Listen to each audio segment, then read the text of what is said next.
Hello friends, this is C S C M Debashish Goswami और आज हम मिले हैं चैप्टर नंबर 3 इकोनॉमिक्स को पढ़ने के लिए। So I hope you are excited. जल्दी से शुरुआत करते हैं, बिल्कुल भी टाइम वेस्ट नहीं करेंगे। सबसे पहले इस चैप्टर को समझ लीजिए, पढ़ना क्या क्या है।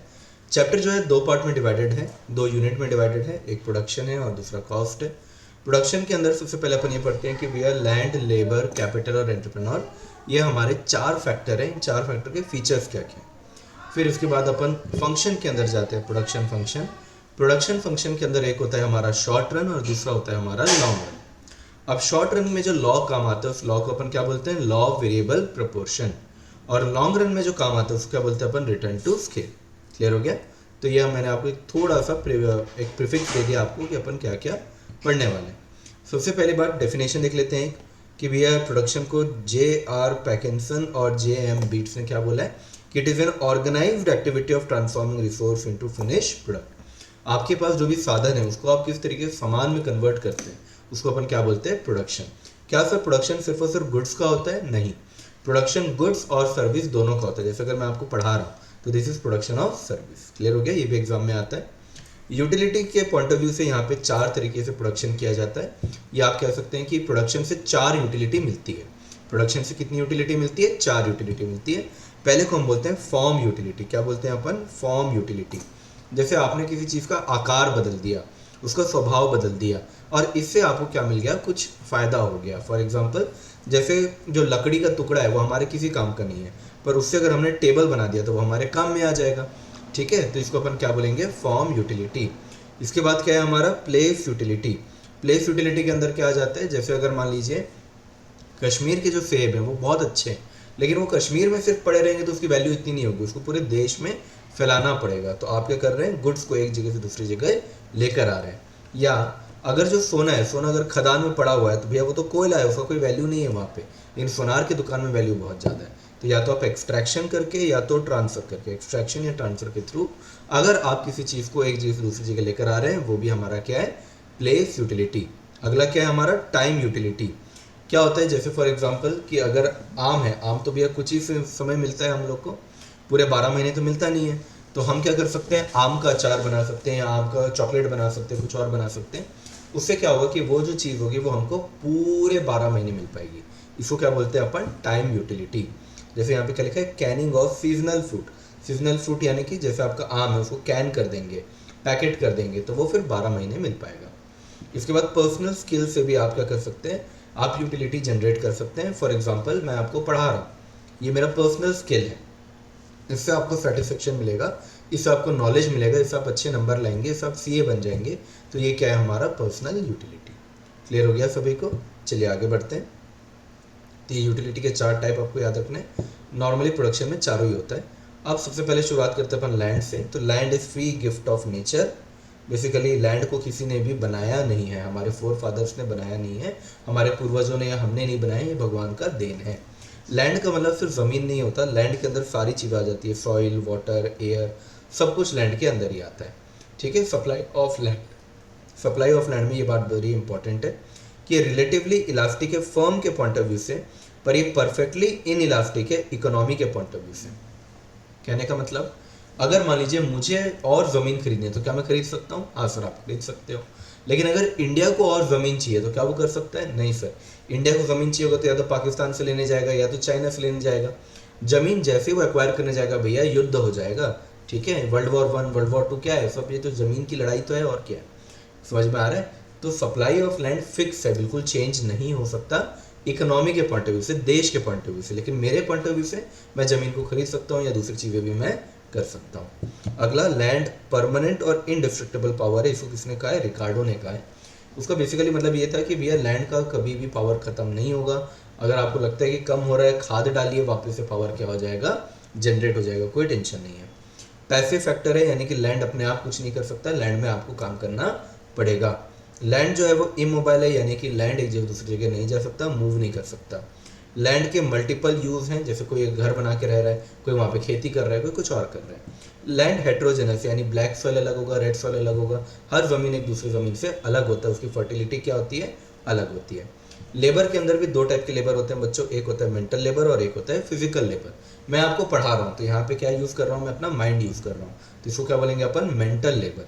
लेकिन ऑन दी अदर हैंड अगर मान लीजिए मैं फार्मिंग कर रहा होता, खेती बाड़ी कर रहा होता, तो मैं फिजिकल काम करता, तो उसको क्या बोलते हैं, फिजिकल लेबर। सबसे पहली बात तो लेबर का मतलब ह्यूमन एफर्ट होता है, यानी मैं जो मेहनत कर रहा हूँ, मैं जो स्किल इस्तेमाल कर रहा हूँ, उसको क्या बोलेंगे अपन, लेबर। लेबर पेरिशेबल होता है, यानी आज की मेहनत अगर आज मैंने कर ली तो भैया हो गया, वरना क्या आज की मेहनत मैं स्टोर करके कल रख सकता हूँ, नहीं। तो labour can not be stored, labour can not be stored. अगला, labour is an active factor. Active factor यानी जैसे लैंड अपने आप से तो कुछ नहीं कर सकता, लेकिन अगर लेबर चाहे तो अपने आप से कर सकता है। मुझे आप मेरे स्किल से अलग नहीं कर सकते, labour is inseparable from labourer. Labour power differ from labourer to labourer. मैं अगर हो सकता है कि 10 पेज को पढ़ने में 1 घंटा लगाता हूँ, कोई और इंसान 10 पेज को 2 घंटे पढ़ता होगा, कोई और इंसान 10 पेज को आधे घंटे में पढ़ लेता होगा। तो सबका एफिशिएंसी क्या है, अलग अलग है। क्लियर हो गया। इसके अलावा सारे लेबर प्रोडक्टिव नहीं होते। कहने का मतलब अगर आप एफर्ट्स कर रहे हो, जैसे आप पढ़ाई करने बैठते हो 2 घंटा, तो क्या 2 घंटे में पूरा 2 घंटा पढ़ते हैं आप, नहीं पढ़ते हैं, थोड़ा सा तो इधर उधर होता ही है, तो सारा लेबर प्रोडक्टिव नहीं होता।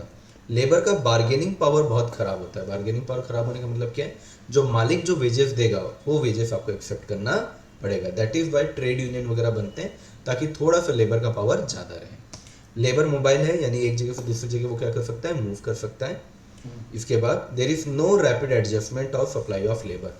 अचानक से डिमांड बढ़ सकती है, जैसे कोविड के टाइम पे अचानक से डॉक्टर्स की डिमांड बढ़ गई, लेकिन क्या डॉक्टर्स की सप्लाई बढ़ सकती है, नो सर। तो डिमांड बढ़ सकता है लेकिन सप्लाई नहीं। Choice between hours of labour and hours of leisure होता है क्या, एक बैकवर्ड बेंडिंग कर्व बनता है यहाँ पे, बैकवर्ड बेंडिंग शेप का यहाँ पे कर्व बनता है, जिसके लिए आपको चूज करना पड़ता है कि आप या तो मेहनत करो या तो आराम करो, मेहनत करो या तो आराम करो। पहले पहले जब आपकी सैलरी बढ़ती है तो आपको लगता है कि मैं और मेहनत करूँ, ठीक है, ताकि और पैसे बढ़े। लेकिन एक बार जब आपका पर्टिकुलर लेवल का अगर आपको पैसे मिल जाते हैं, तो फिर आपका ध्यान मेहनत से हटके कहाँ पे चले जाता है, आराम करने में। अब कैपिटल का मतलब क्या होता है, कैपिटल के 2 मतलब आप यहाँ पे निकाल सकते हैं। पहला मतलब आप निकाल सकते हैं कि भैया पैसा, और दूसरा मतलब आप निकाल सकते हैं मशीन। ठीक है, कैपिटल कितने टाइप के होते हैं, पहला होता है फिक्स्ड कैपिटल, जैसे टूल्स और मशीन है, ये आपके पास रहेगा ही रहेगा, आप इसको बेचेंगे नहीं, ये ड्यूरेबल नेचर का और आपके पास लंबे समय तक रहेगा और आपको ये लंबे पीरियड में आपको फायदा पहुंचा के देगा। सर्कुलेटिंग कैपिटल क्या होता है, जिसको आप एक बार इस्तेमाल कर सकते हैं, ये लंबे पीरियड के लिए आप नहीं रख सकते। फॉर एग्जाम्पल मेरा बाइक क्या है, फिक्स कैपिटल, क्योंकि बाइक को मैं 5 साल 10 साल चलाऊंगा, लेकिन उसके अंदर का जो पेट्रोल है वो क्या है, सर्कुलेटिंग कैपिटल, क्योंकि मैं उसको एक बार ही यूज करूंगा। क्लियर हो गया। रियल कैपिटल क्या होता है, कोई भी चीज़ जिसको आप फिजिकली टच कर सकते हैं, फिजिकल अगर गुड्स है वो, तो उसको क्या बोलेंगे अपन, रियल कैपिटल। ह्यूमन कैपिटल क्या होता है, किसी भी ऑर्गेनाइजेशन में, किसी भी ऑर्गेनाइजेशन में जो उसका बॉस होगा, कोई उसका लेबर होगा, जिसके थ्रू वो चल रहा है, उसको अपन क्या बोलेंगे, ह्यूमन कैपिटल। फॉर एग्जाम्पल मैं यहाँ पे यूज़ कर रहा हूँ आईपैड, तो आईपैड क्या है मेरा, रियल कैपिटल। मैं अपना नॉलेज भी इस्तेमाल कर रहा हूँ, ये क्या है मेरा, ह्यूमन कैपिटल। तो जब आप नॉलेज को, स्किल को, एबिलिटी को इस्तेमाल करते हैं तो वो क्या बन जाता है, ह्यूमन कैपिटल। जब आप किसी सामान को इस्तेमाल करते हैं तो वो क्या बन जाता है, रियल कैपिटल। फिर आता है आपका टेंजिबल इंटेंजिबल, ये तो आपको मालूम ही है, जिस भी चीज़ को आप टच कर सकते हैं, सेंस कर सकते हैं, वह है आपका टेंजिबल कैपिटल। जैसे मेरे पास ये बॉटल पड़ा है, तो ये बॉटल क्या है मेरा, टेंजिबल कैपिटल।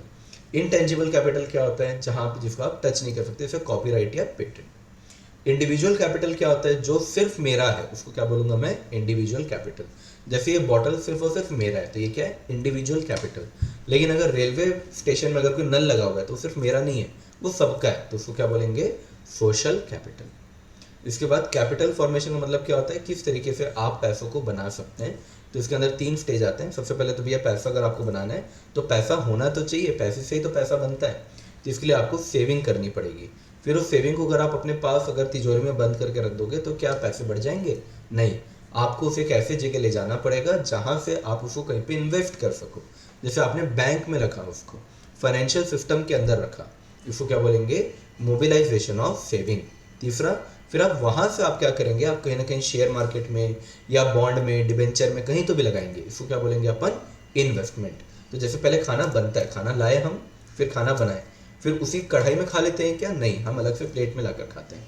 ऐसे ही पहले आप सेविंग करो, पहले तो आप खाना लाओ, ठीक है, पैसे आ गए, सेविंग हो गया, पैसे आए, अब इसको बनाओ। बनती किस में, कढ़ाई में। वैसे ही आप पैसों को कहाँ रखोगे, बैंक में।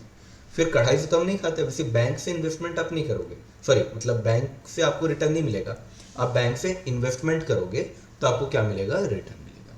क्लियर हो गया। अब एंटरप्रेन्योर क्या है, उसके कुछ फंक्शन है। सबसे पहला, बिजनेस को सबसे पहले चालू करने का काम किसका होगा? एंटरप्रेन्योर का। सारे जो भी रिसोर्स है, सारे रिसोर्स सही से काम कर रहे हैं कि नहीं, ये देखने का काम भी किसका होगा? एंटरप्रेन्योर का। वैसे एंटरप्रेन्योर लीस्ट इंपॉर्टेंट है चारों में। इसके बाद जितना भी रिस्क है वो सबको बियर कौन करेगा? एंटरप्रेन्योर। यहाँ पे एक दो पॉइंट्स थोड़े से इंपॉर्टेंट है जो आपको देखने चाहिए। फ्रैंक नाइट ने क्या कहा, ये बात ध्यान रखना। Frank night is of the opinion that profit is the reward for risk uncertainty. ये आपके एग्जाम में आ सकता है। कुछ रिस्क जो होते हैं ना बच्चों, वो इंश्योर किए जा सकते हैं और कुछ रिस्क का इंश्योरेंस नहीं हो सकता। ठीक है, इसके बारे में भी इन्होंने बात किया है। फॉर एग्जाम्पल चोरी हो सकती है, ठीक है, तो चोरी होने का मैं इंश्योरेंस करा सकता हूँ। ठीक है, मेरे बिल्डिंग में आग लग सकता है, मैं उसका इंश्योरेंस करा सकता हूँ। पर प्रॉफिट या लॉस का मैं इंश्योरेंस करा सकता हूँ क्या? नहीं। तो वो क्या हो जाएगा मेरा? अनइंश्योरेबल रिस्क। इनोवेशन, कुछ ना कुछ नया करना है, इसके बारे में बोला किसने? शम्पीटर ने बोला है, ये याद रखना। According to Schumpeter the task of entrepreneur is to continuously introduce new innovation. नया नया चीज करने को किसने कहा है? शम्पीटर ने कहा है कि ये मेन काम है किसका? एंटरप्रेन्योर का। ऑब्जेक्टिव कितने हैं हमारे? 5 ऑब्जेक्टिव है, मैं आपको यहीं से पढ़ा दे रहा हूँ। ऑर्गेनिक ऑब्जेक्टिव का बेसिकली मतलब क्या है? सर्वाइव करना। एक बार आपने सर्वाइव कर लिया, अब इकोनॉमिक ऑब्जेक्टिव में क्या आ जाएगा आपका? प्रॉफिट करना। सोशल ऑब्जेक्टिव में क्या आ जाएगा? समाज के लिए कुछ भला करना। ह्यूमन ऑब्जेक्टिव में क्या आ जाएगा आपका? एम्प्लॉय के लिए भला करना, कि भैया आप उनको अच्छे कंडीशन दीजिए, काम दीजिए, सैलरी दीजिए अच्छे से।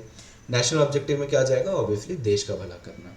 अब यहाँ पे आप एग्जाम्पल देख लीजिए। ऑर्गेनिक के अंदर तो कुछ खास नहीं है, लेकिन अगर आप इकोनॉमिक के अंदर आओगे तो इकोनॉमिक के अंदर आपको नॉर्मल प्रॉफिट और सुपर नॉर्मल प्रॉफिट की यहाँ पे बात मिलेगी। नॉर्मल प्रॉफिट बेसिकली क्या होता है? जब आप रेवेन्यू में से एक्सप्लिसिट कॉस्ट को माइनस करते हो। एक्सप्लिसिट कॉस्ट क्या होता है? भी कॉस्ट में पढ़ेंगे। एक्सप्लिसिट कॉस्ट को अकाउंटिंग कॉस्ट भी कहते हैं। एक्सप्लिसिट कॉस्ट अकाउंटिंग कॉस्ट को अगर आप माइनस करते हैं तो आपके पास जो आता है उसको क्या बोलते हैं? Normal profit.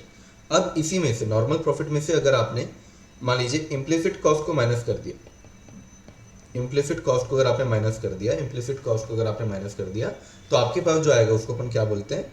Super normal profit. क्या बोलते हैं अपन? Super normal profit. ये बात यहाँ पे ध्यान रखनी है आपको। ठीक है, बाउमल का नाम यहाँ पे आता है। तो बाउमल ने बेसिकली क्या बोला है कि आपको बहुत ज़्यादा इन्वेंट्री भी होल्ड नहीं करना है और बहुत कम भी नहीं करना है। आपको ये कोशिश करनी है कि भैया सेल्स मैक्सिमाइजेशन हो सके rather than profit maximisation. Clear हो गया? आगे आते हैं। ए बर्ले और जीसी मीन्स ने 1932 में क्या बात की? That management is separated from ownership. Manager अलग होता है और ओनर क्या होता है? अलग। जैसे कंपनी का ओनर कौन होता है? Share holder. पर कंपनी का मैनेजर कौन होता है? सीईओ, डायरेक्टर, ये सारे लोग। ठीक है, तो कई बार क्या होता है ना, ये ऑब्जेक्टिव्स टकराते हैं। यहाँ पे यही बात बोली गई है, कई बार ये ऑब्जेक्टिव टकराते हैं। कई बार जो अंदर आदमी काम कर रहा है ना, जो डायरेक्टर, उसको क्या लगता है मैं भाई हायर सैलरी ले लूँ। कंपनी का प्रॉफिट हुआ 1 करोड़, मैं कम से कम 30 लाख की सैलरी ले लूँ। पर इससे तो ओनर का नुकसान है, क्योंकि अब शेयर होल्डर को जो डिविडेंड मिलेगा वो तो 70 लाख में मिलेगा। लेकिन अगर जो एम्प्लॉय है वो सोचता है कि नहीं यार, मैं सिर्फ 10 लाख की सैलरी लेता हूँ, तो अब ओनर के पास डिविडेंड के लिए 90 लाख रुपए बच जाएंगे। तो कई बार ये जो दोनों गोल है ना, ये दोनों गोल एक दूसरे से टकराते हैं। अब सोशल ऑब्जेक्टिव में क्या है? जो सोसाइटी के लिए अच्छा करना है, आपको अनएडल्टरेटेड यानी विदाउट एनी डिफेक्ट वाला गुड्स आपको देना है। ठीक है, स्टैंडर्ड क्वालिटी आपको मेंटेन करना है। एंटी प्रॉफिटेरिंग करना है, यानी कि प्रॉफिट नहीं बनाना है कभी गलत तरीके से। Got it? जैसे मान लीजिए सरकार ने जीएसटी का रेट था 12%, बाद में इसको चेंज करके कर दिया 5%। तुमने बोला यार लोगों को क्या ही पता चलता है, छोड़ो ना, महंगे दाम पे बेचते हैं। समझ में आ गया? तो इस तरीके से प्रॉफिट नहीं करना है। अपॉर्चुनिटीज़ देना है सोसाइटी को, ताकि उनको एम्प्लॉयमेंट मिल सके, रोज़गार मिल सके। साथ ही साथ पोल्यूशन वगैरह हम लोग कोशिश कर रहे हैं कि हम ना कम से कम करें। ह्यूमन ऑब्जेक्टिव क्या बोलता है? एम्प्लॉयज़ को फेयर डील देना है। ऐसा नहीं कि भैया वो आपको काम कर करके दे रहे हैं और आप उनका खून चूस रहे हो।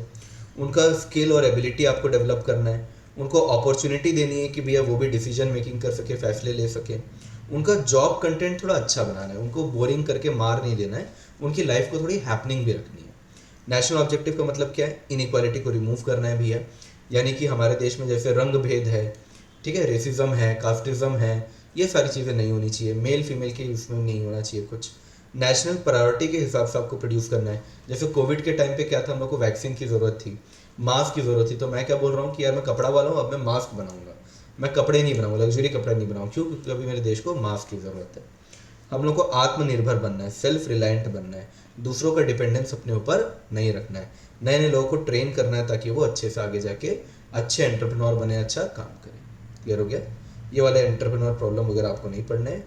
एकदम आप इग्नोर करके जाएंगे एग्जाम में, कोई काम का नहीं है, ठीक है। ये याद रख लेना, मार्केटिंग के 4 P होते हैं, प्रोडक्ट, प्रमोशन, प्राइस, प्लेस। ये 4 चीज़ों का नाम आपको पता होना चाहिए, ठीक है। अब प्रोडक्शन फंक्शन क्या होता है? Relation between output and input. Relation between output and input को क्या बोलते हैं? Production function. एजम्पशन क्या होता है? पहला एजम्पशन हम लोग ये मानकर चलते हैं कि ये स्पेसिफिक पीरियड ऑफ टाइम के लिए है, over the period of time के लिए नहीं है। स्पेसिफिक वर्ड यहाँ पे इंपॉर्टेंट है। दूसरा चीज़ क्या है? हमारे पास जितना भी टेक्नोलॉजी है वो टेक्नोलॉजी बेस्ट है और हमारा टेक्नोलॉजी चेंज नहीं होने वाला, so there is no innovation, ठीक है। तीसरा एजम्पशन क्या लेकर चलते हैं अपन कि अपन मैक्सिमम लेवल पे यूटिलाइजेशन करेंगे, यानी हमारे पास जितना भी इनपुट है उस इनपुट का अपन भरपूर इस्तेमाल करेंगे, थोड़ा भी वेस्ट नहीं करेंगे। फैमिलिज्म का डेफिनेशन है यहाँ पे।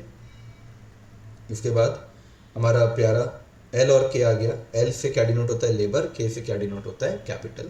इसका आपको ध्यान रखना है। शॉर्ट रन और लॉन्ग रन में क्या फ़र्क होता है? जिस पीरियड में सारे फैक्टर वेरिएबल बन जाएंगे उसको क्या बोलेंगे अपन? Long run. जिस पीरियड में कुछ फैक्टर फिक्स रहेंगे और कुछ फैक्टर वेरिएबल रहेंगे उसको क्या बोलेंगे अपन? Short run. क्लियर हो गया। कॉब डगलस, 2 लोग कहाँ से आए हैं? इन लोग अमेरिका से आए हैं, पॉल एच डगलस और सी डब्ल्यू कॉब, ठीक है। इन्होंने एक फंक्शन दिया जहाँ पे Q इज इक्वल टू आपका आउटपुट है, L फॉर आपका लेबर है, C फॉर आपका कैपिटल है। क्लियर हो गया। और यहाँ पे K और A जो है ये क्या है? आपका पॉजिटिव कांस्टेंट। अब एक चीज़ ध्यान रखना, L को ना आपको कुछ पावर दे देंगे, C को कुछ पावर दे देंगे। अगर ये दोनों पावर को मिलाने से अगर इक्वल टू 1 आता है तो अपन बोलते हैं कांस्टेंट रिटर्न। क्या बोलते हैं बच्चों? मेरे साथ बताओ। Constant return. अगर आंसर 1 से कम आता है तो उसको बोलते हैं डिक्रीजिंग रिटर्न। क्या बोलते हैं? Decreasing return. अगर आंसर 1 से ज़्यादा आता है तो अपन इसको क्या बोलते हैं? Increasing return. क्या बोलते हैं? Increasing return. आया सभी को समझ? तो जैसे 1/3 दोनों को मिलाओगे तो क्या बनेगा? 2/6 बनेगा। 2/6 यानी कैलकुलेटर में करोगे तो आंसर आएगा 0.33। इसका मतलब 1 से कम है, 1 से कम है यानी क्या बोलेंगे अपन? Decreasing return. क्या बोलेंगे? Decreasing return.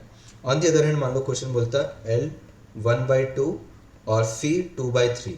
अगर अब आप इसको निकालेंगे तो आपको पता चलेगा आंसर 1 से ज़्यादा आ रहा है तो क्या बोलेंगे आप? Increasing return. क्लियर हो गया। और नॉर्मली अगर कुछ नहीं बोलेगा तो याद रखना कि कैपिटल के लिए कितना कंट्रीब्यूट रहता है हमारा? 1/4 और लेबर के लिए कितना रहता है? 3/4। लेबर के लिए 3/4, ठीक है। लॉ वेरिएबल प्रोपोर्शन में आ जाते हैं। कुछ टीपी एपी एमपी हमारा इस तरीके का दिखता है।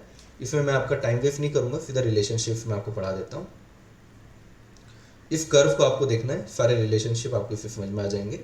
जहाँ पे आपका एमपी बढ़ता है, क्या बोला मैंने? जहाँ पे आपका एमपी बढ़ता है वहाँ पे आपका टीपी भी बढ़ता है, वो भी कौन से रेट से? Increasing rate. कौन से रेट से? इंक्रीजिंग रेट, ठीक है।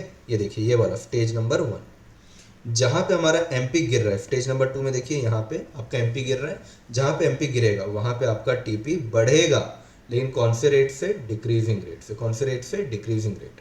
जहाँ पे आपका एमपी, यहाँ देखिए आपका एमपी क्या हो गया? नेगेटिव हो गया, वहाँ पे आपका टीपी क्या हो जाएगा? फॉल। वहाँ पे क्या हो जाएगा? टीपी आपका फॉल। ये समझ में आ गया एमपी और टीपी का रिलेशन। अब मैं आपको समझा रहा हूँ एमपी और एपी का रिलेशन। किसका? एमपी और एपी। अगर एमपी बढ़ रहा है तो ऐसे केस में एपी भी बढ़ेगा। अगर एमपी बढ़ रहा है तो क्या बढ़ेगा? एपी भी बढ़ेगा। अगर एमपी गिर रहा है तो एपी भी गिरेगा। Got it? ये दोनों चीज़ याद रखना। लेकिन ज़्यादा तेज़ी से कौन बढ़ेगा और ज़्यादा तेज़ी से कौन गिरेगा? एमपी। यानी जब ये दोनों बढ़ रहे हैं तो ऊपर कौन है? एमपी। जब ये दोनों गिर रहे हैं तो नीचे कौन है? एमपी। ज़्यादा तेज़ी से बढ़ेगा भी और ज़्यादा तेज़ी से गिरेगा भी। क्लियर हो गया यहाँ तक? एमपी और एपी जहाँ पे इक्वल होते हैं वहाँ पे आपका एपी क्या होता है? हाईएस्ट। वहाँ पे आपका एपी क्या होता है? हाईएस्ट। Is this clear? जहाँ पे आपका यू टर्न होता है ना, ये देखो ये आपका यू टर्न हो रहा है, इस यू टर्न वाले पॉइंट को क्या बोलते हैं? Inflection point. क्या बोलते हैं? Inflection point.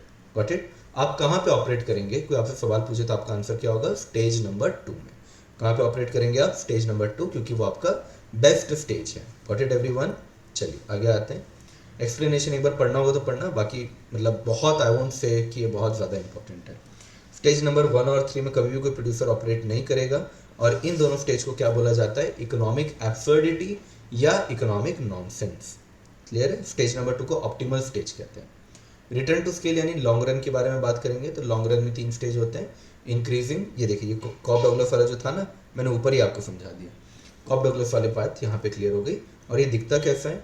एक इंक्रीजिंग होगा, एक कांस्टेंट होगा और एक क्या होगा? डिक्रीजिंग। तो ये दिखने में कुछ ऐसा दिखता है। अब इसको आप समझेंगे कैसे? ये इंक्रीजिंग है, ये कांस्टेंट है, ये डिक्रीजिंग है। आपको अगर एग्जाम में ना कभी ऐसा बोला कि मान लीजिए आपका जो इनपुट है वो 10% से बढ़ा पर आपका आउटपुट जो है वो 20% से बढ़ा, इसको अपन क्या बोलेंगे? Increasing return. क्या बोलेंगे? Increasing return. आपका इनपुट 10% से बढ़ा, आपका आउटपुट भी 10% से बढ़ा, इसको क्या बोलेंगे अपन? Constant return. आपका इनपुट 10% से बढ़ा लेकिन आपका आउटपुट 5% से ही बढ़ा, इसको क्या बोलेंगे अपन? Decreasing return. ठीक है, तो इस चीज़ को याद रखना, ये भी आता है काम। Production optimisation. प्रोडक्शन ऑप्टिमाइजेशन पूरा जो टॉपिक है ये आपका चैप्टर नंबर 2 में इनडिफरेंस कर्व जैसा है। इनडिफरेंस कर्व में अपन क्या बात करते हैं? हम बात करते हैं डिफरेंस कर्व में कंज्यूमर के पॉइंट ऑफ व्यू से। यहाँ पे किसके बारे में बात करेंगे? प्रोड्यूसर के पॉइंट ऑफ व्यू से। तो वहाँ पे इनडिफरेंस कर्व है, यहाँ पे आईफो क्वांट है, वहाँ पे बजट लाइन है, यहाँ पे आईफो कॉस्ट है। जहाँ पे दोनों एक दूसरे से मिल जाते हैं वो वाला क्या बन जाता है? Production optimisation. तो यहाँ पे ऑप्टिमाइजेशन वाला पॉइंट क्या है? ये वाला, जहाँ पे आपका आईफो कॉन्ट और आईफो कॉस्ट क्या हो जा रहा है? सेम। क्लियर हो गया? तो आई होप मैंने चैप्टर नंबर 3 को एक क्विक रिवीजन मैंने आपको करवा दिया है। सारी बातें यहाँ पे कवर हो गई है। मेन देखेंगे आप टॉपिक तो पूरा का पूरा ये कवर्ड है। ठीक है, चैप्टर नंबर 2 में मैंने इंडिफरेंस कर्व को अच्छे से एक्सप्लेन किया है, तो वहाँ से आप देख लीजिएगा अगर आपको आईफो कॉन्ट के बारे में जानना है। कॉस्ट कितने टाइप के होते हैं? 2 टाइप के, एक होता है अकाउंटिंग और एक होता है इकोनॉमिक। अकाउंटिंग जो कॉस्ट होता है ना, उसके अंदर सिर्फ एक ही कॉस्ट होता है जिसको बोलते हैं एक्सप्लिसिट कॉस्ट। अब ये एक्सप्लिसिट कॉस्ट क्या होता है? जो कॉस्ट सच में आपके जेब से लग रहा होता है उसको अपन क्या बोलते हैं? Explicit cost. फॉर एग्जाम्पल मान लीजिए कि अगर मैंने किसी नौकर को रखा अपने घर में कि भैया तू साफ सफाई करना, तो मैं उसको सच में पैसे दूंगा, उसको क्या बोलेंगे? Explicit cost. क्लियर हो गया यहाँ पे? अब मान लीजिए उसने बोला कि साहब मेरे को ना झाड़ू चाहिए, मैंने बोला यार तू झाड़ू ले आ, मैंने उसको 10 रुपये और दे दिए। 10 रुपये में तो नहीं आएगा, 40 रुपये ले जा, झाड़ू ले आ। ये भी क्या है? मेरे जेब से सच में जा रहा है, तो क्या बोलेंगे? Explicit cost. अब लेकिन मान लीजिए कि अगर मेरे पास झाड़ू होता तो मैं उसको क्या बोलता? ले भाई ये झाड़ू है तो इसको यूज कर। तो मैं अपने ही रिसोर्स का क्या अपने आप से पैसे चार्ज करता? नहीं करता। तो ये मेरा ओन रिसोर्स है, मेरे को कोई पैसा लग नहीं रहा है पर इसका कुछ ना कुछ कॉस्ट तो है ही, तो इसको अपन क्या बोलेंगे? Implicit cost. अभी इकोनॉमिक कॉस्ट क्या होता है? जब आप एक्सप्लिसिट कॉस्ट को इम्प्लिसिट कॉस्ट से जोड़ देंगे तो आपके पास जो आएगा उसको अपन क्या बोलेंगे? Economic cost. ये आपका इकोनॉमिक है ना, ये आपका इकोनॉमिक कॉस्ट बनेगा जब आप एक्सप्लिसिट और इम्प्लिसिट दोनों को मिला देंगे। और अच्छे एग्जांपल देता हूँ। मान लीजिए मैंने प्रोडक्शन किया तो मेरा जो लैंड था वो मेरा खुद का था, तो मैं अपने आप को रेंट तो दूंगा नहीं, तो ये मेरा क्या बन जाएगा? Implicit cost. लेकिन मान लीजिए मैंने वहाँ पे फैक्ट्री खड़ी की, तो मैंने सीमेंट का खर्चा, लेबर का खर्चा किया, तो इसको क्या बोलेंगे अपन? Explicit cost. Got it everyone? Outlay cost और अपॉर्चुनिटी कॉस्ट अगेन सिमिलर है। जो कॉस्ट हमारा सच में हमारे जेब से लग रहा है उसको क्या बोलेंगे अपन? Outlay cost. यहाँ पे एक्चुअल एक्सपेंडिचर की बात होती है। अपॉर्चुनिटी यानी द नेक्स्ट बेस्ट ऑल्टरनेटिव को जिसको मैं जाने दे रहा हूँ, नेक्स्ट बेस्ट ऑल्टरनेटिव जो मैं जाने दे रहा हूँ, फॉरगॉन कर रहा हूँ, उसको क्या बोलते हैं? Opportunity cost. फॉर एग्जाम्पल मान लीजिए मैं पैसे कमा सकता था पर मैंने नहीं कमाए, क्या बोलेंगे इसको? Opportunity cost. डायरेक्ट कॉस्ट क्या होता है? जिस कॉस्ट को आप ट्रेस कर पाएंगे, जिस कॉस्ट को आप पहचान पाएंगे, उसको क्या बोलेंगे? Direct cost. जैसे मान लीजिए मैंने अपने 5 दोस्तों को 5 समोसा खिलाया, तो मेरे को मालूम है कि ए की वजह से कितना लगा, बी की वजह से कितना लगा, ये है डायरेक्ट कॉस्ट। लेकिन अगर चटनी 5 ने मिल के खाया तो मैं भी यह पता थोड़ी लगा सकता हूँ कि किसने कितनी चटनी खाई, कम खाई, ज़्यादा खाई। इसको अपन क्या बोलेंगे? Indirect cost. जिसको आप किसी पर्सन को या किसी पर्टिकुलर चीज़ में अगर आप असाइन नहीं कर पा रहे हो तो उसको क्या बोलते हैं अपन? Indirect cost. Got it everyone? Incremental cost. आपके डिसीजन लेने से अगर कोई कॉस्ट बढ़ता है या कम होता है उसको क्या बोलते हैं? Incremental cost. आपके डिसीजन लेने ना लेने से कोई फर्क नहीं पड़ता, उसको क्या बोलते हैं? Sunk cost. जैसे आपने सीए फाउंडेशन का रजिस्ट्रेशन करवाया, अब तो रजिस्ट्रेशन हो गया, अब आप एग्जाम दो या एग्जाम ना दो, आपका तो रजिस्ट्रेशन का पैसा गया, इसको क्या बोलेंगे? Sunk cost. क्योंकि आपके डिसीजन से कोई फर्क नहीं पड़ रहा है, ये एक बार इनकर हो चुका है और आप इसकी रिकवरी भी नहीं कर सकते, आप चाह के भी इसको रिवर्स नहीं करते। अब रजिस्ट्रेशन वापस थोड़ी आएगा, लेकिन आपका डिसीजन होगा एग्जाम देने का, तो आपका एग्जाम फी एक्स्ट्रा लगेगा, उसको अपन क्या बोलेंगे? Incremental cost. Got it everyone? Historical cost जो पहले लग चुका है, रिप्लेसमेंट कॉस्ट जो अगर मुझे पुराने मशीन को हटा के नया मशीन लगाना होगा तो रिप्लेस करने के लिए जो नया मशीन का कॉस्ट आएगा उसको क्या बोलेंगे? Replacement cost. जो कॉस्ट सिर्फ मुझे इनकर करना पड़ रहा है उसको क्या बोलते हैं? Private cost. जो कॉस्ट पूरी सोसाइटी को इनकर करना पड़ता है उसको क्या बोलते हैं? Social cost. जैसे अगर मैंने कार ली तो उसको क्या बोलेंगे? Private cost. पर कार की वजह से जो पोल्यूशन हुआ उसको बोलते हैं नेगेटिव एक्सटर्नैलिटी। अगर आपने उस नेगेटिव एक्सटर्नैलिटी को प्राइवेट कॉस्ट में जोड़ दिया, अब जो आपके पास आएगा उसको क्या बोलेंगे, सोशल कॉस्ट।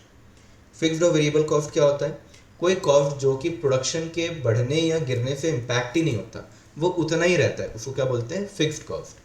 जैसे आप प्रोडक्शन करो या ना करो, डेप्रिसिएशन तो उतना ही लगेगा, आप प्रोडक्शन करो या ना करो, रेंट तो आपको उतना ही देना पड़ेगा, उसको क्या बोलेंगे, फिक्स्ड कॉस्ट। लेकिन अगर आपने प्रोडक्शन कम किया तो आपका रॉ मटेरियल का खर्चा कम होगा, आपने प्रोडक्शन ज़्यादा किया तो रॉ मटेरियल का खर्चा बढ़ जाएगा, इसको क्या बोलेंगे, वेरिएबल कॉस्ट। क्लियर हो गया।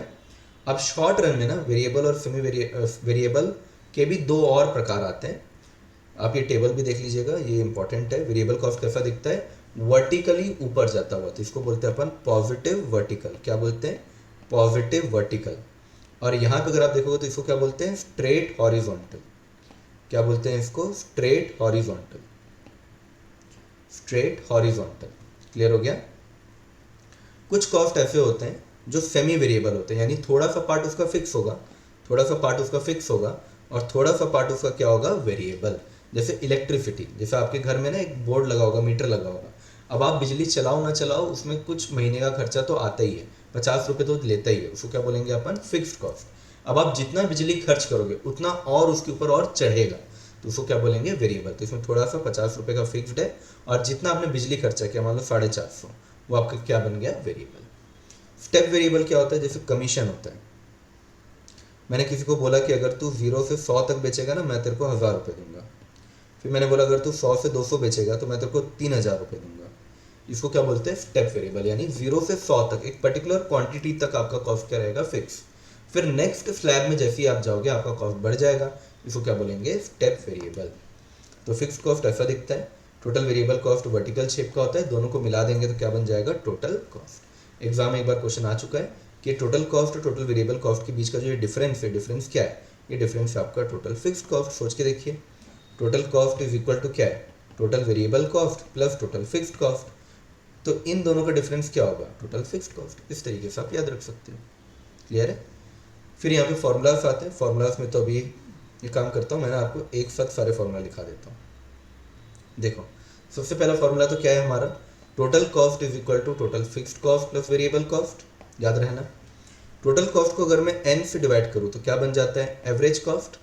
ऐसे ही अगर मैं टोटल फिक्स्ड कॉस्ट को अगर n से डिवाइड करूँ तो क्या बन जाएगा, एवरेज फिक्स्ड कॉस्ट। यानी t वाली कोई भी चीज़ अगर n से डिवाइड होता है तो वो क्या बन जाता है आपका a, तो ये क्या बन जाएगा, average variable cost.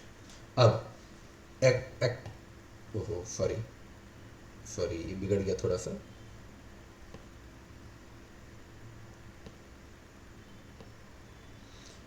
Average cost जो होगा, ओहो क्या हो रहा है,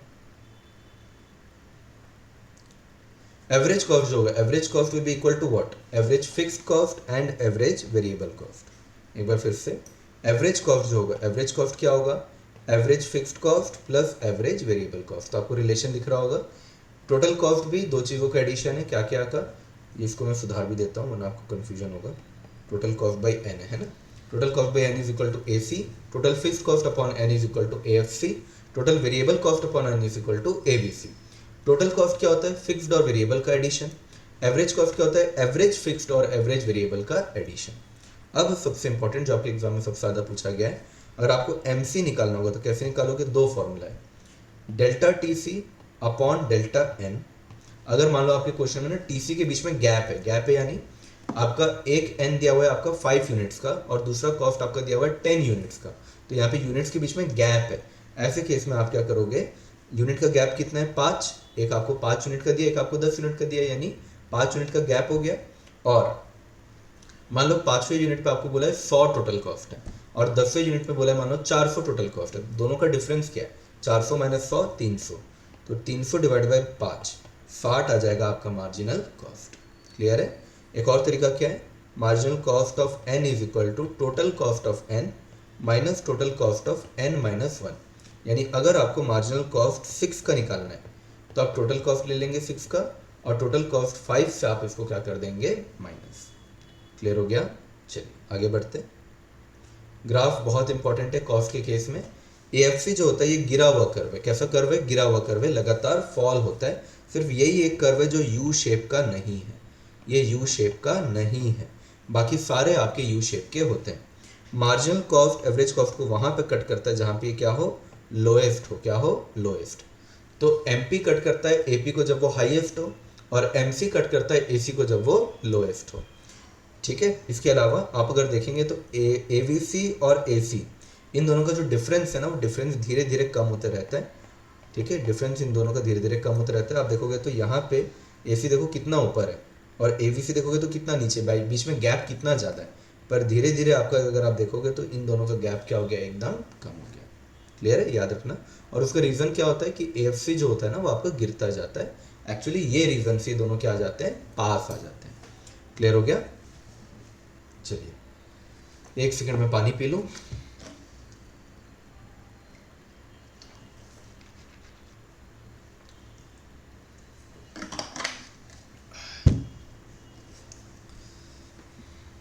आई होप आपकी पढ़ाई अच्छी चल रही होगी। इकोनॉमिक्स आपका कैसा गया पेपर, प्लीज़ बताना। अलग से मेहनत कर रहा हूँ भाई, वीडियो बना रहा हूँ ताकि आप लोग को बेनिफिट हो, है ना। तो मुझे क्या मिल रहा है, कुछ नहीं मिल रहा है। आपका जो पेपर है, अगर वो अच्छा चलेगा और आपने मुझे बताया कि आपका पेपर अच्छा गया, तो मुझे जो खुशी है ना, वही मेरा रिवॉर्ड है, और कोई रिवॉर्ड नहीं है। ठीक है, ये थोड़ा सा टाइम ले रहा है लोड होने में।